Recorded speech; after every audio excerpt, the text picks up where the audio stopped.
गुरु प्यारे साध संगत जी, राधा स्वामी जी।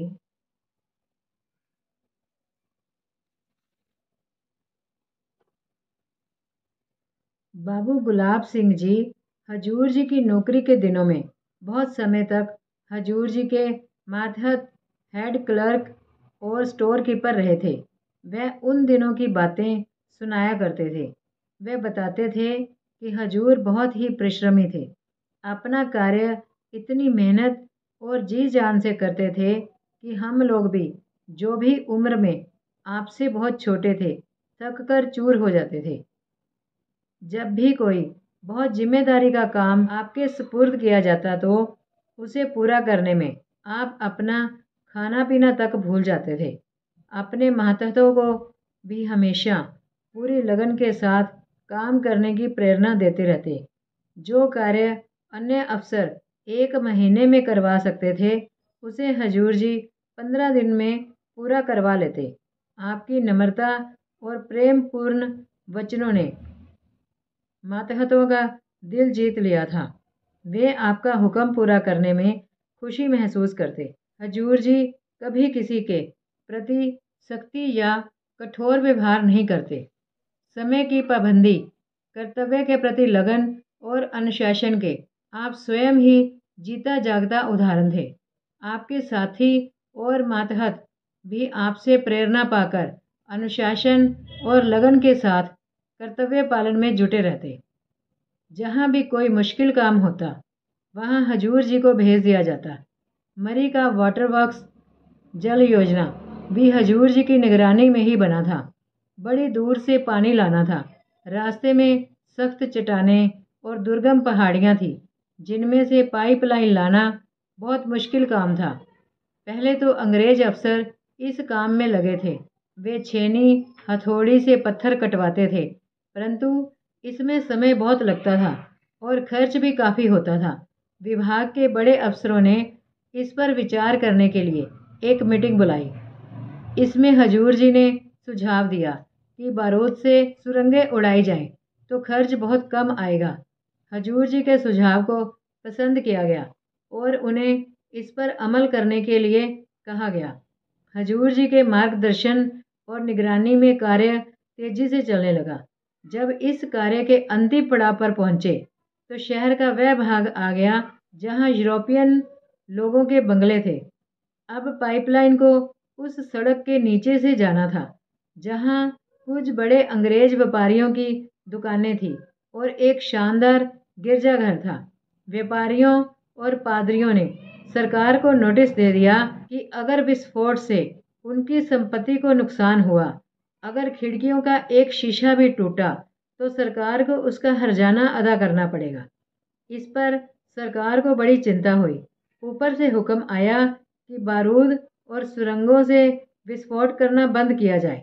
इसलिए फिर छेनी, हथौड़ी, घन आदि से पत्थर काटना शुरू किया गया, परंतु वहां की चट्टान बहुत सख्त निकली। 15 दिन के काम की प्रगति से पता चला कि इस गति से 2 वर्ष में भी ये छोटा सा टुकड़ा पूरा नहीं होगा। साथ ही पूरी योजना पर जितना धन मंजूर हुआ है, वह इस टुकड़े पर ही खर्च हो जाएगा। बड़े बड़े अधिकारियों ने इकट्ठे होकर फिर विचार किया, लेकिन उन्हें इस समस्या का कोई हल नजर न आया। आखिर हजूर जी से कहा गया कि वही कुछ उपाय सोचे। हजूर जी ने बताया, एक उपाय उन्हें सूझा है, लेकिन इसके लिए लकड़ी के 300-400 स्लीपरों शतीरों की जरूरत होगी। कर्नल साहब ने कहा कि आप 3-4 हजार स्लीपर ले लें, लेकिन इस काम को जैसे भी हो जल्दी पूरा करें।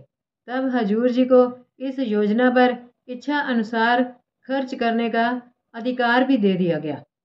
हजूर जी ने ये प्रबंध किया कि सुरंगें लगाकर चट्टानों के ऊपर लकड़ी के स्लीपरों की 2-3 तहें जमाकर उन पर भारी पत्थर रखवा दिए। ऐसा करने से धमाकों का पूरा असर स्लीपरों पर ही खत्म हो जाता था।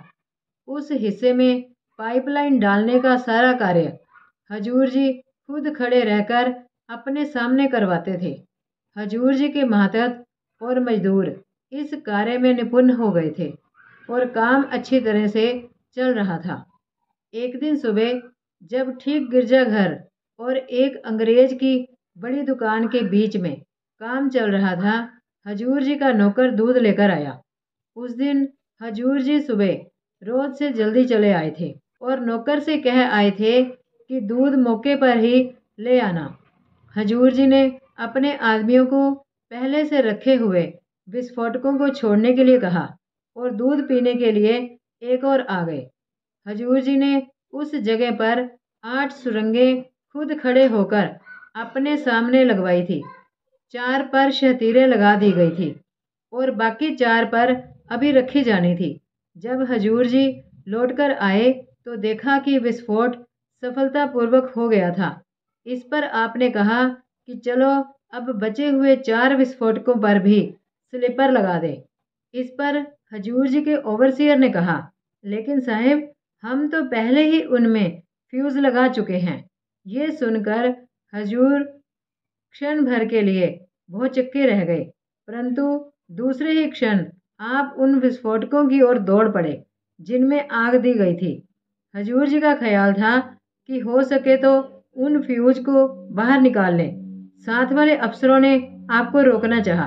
वे सब पुकारने लगे, चट्टान फटने वाली है, खुदा के लिए लौट आओ। परंतु उस समय हजूर जी को अपना ख्याल कहाँ था। उस वक्त का वृतांत हजूर जी ने एक बार इस प्रकार सुनाया था। उस समय अनायास ही मेरे मुंह से प्रार्थना निकली। मुझे थोड़े दिन पहले ही बाबा जी महाराज जी से नामदान मिला था। मैंने पूरी दीनता से उन्हें याद किया, हे मालिक, इस वक्त मेरी लाज तेरे हाथ में है। अपने शरीर को चोट लगने का मुझे कोई डर नहीं था, लेकिन ये ख्याल सता रहा था कि वे यूरोपियन अफसर क्या सोचेंगे जिन्होंने मुझे इतनी जिम्मेदारी का और ज़रूरी काम सौंपा था। हजूर जी के साथी और मजदूर भयभीत व हक्के बक्के खड़े थे। वे सब आपकी सुरक्षा और सलामती के लिए चिंतित थे, क्योंकि वे हजूर जी को बहुत चाहते थे। हजूर जी सुरंगों में चले गए। पहले फ्यूज को निकाला तो पता चला कि बत्ती ऊपर से 1/4 इंच जलने के बाद अपने आप बुझ गई थी। दूसरी, तीसरी और चौथी सुरंगों पर गए तो वहां भी वैसी ही हालत थी। चारों बत्तियां ऊपर से थोड़ी थोड़ी जलकर बुझ गई थी। कैसे बुझी ये कोई समझ ना सका। उनमें कोई खराबी नहीं थी, क्योंकि जब उन्हें थोड़ा थोड़ा चाकू से काटकर दोबारा लगाया गया तो वे बराबर जली।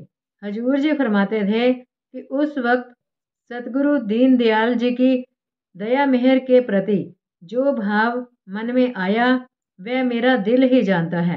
रोम रोम गुरु जी का शुक्रगुजार था। दिल करता था कि तन मन उस गुरु के चरणों में वार दूं, जिसने ऐसे समय में मेरी लाज रखी और रक्षा की। जब हजूर जी ने बाबा जी महाराज जी से इस घटना का जिक्र किया तो उन्होंने फरमाया कि मालिक हमेशा अपने प्यारे भक्तों की मदद करता है। स्वामी जी महाराज तुम्हारे सब कार्य अच्छे करेंगे।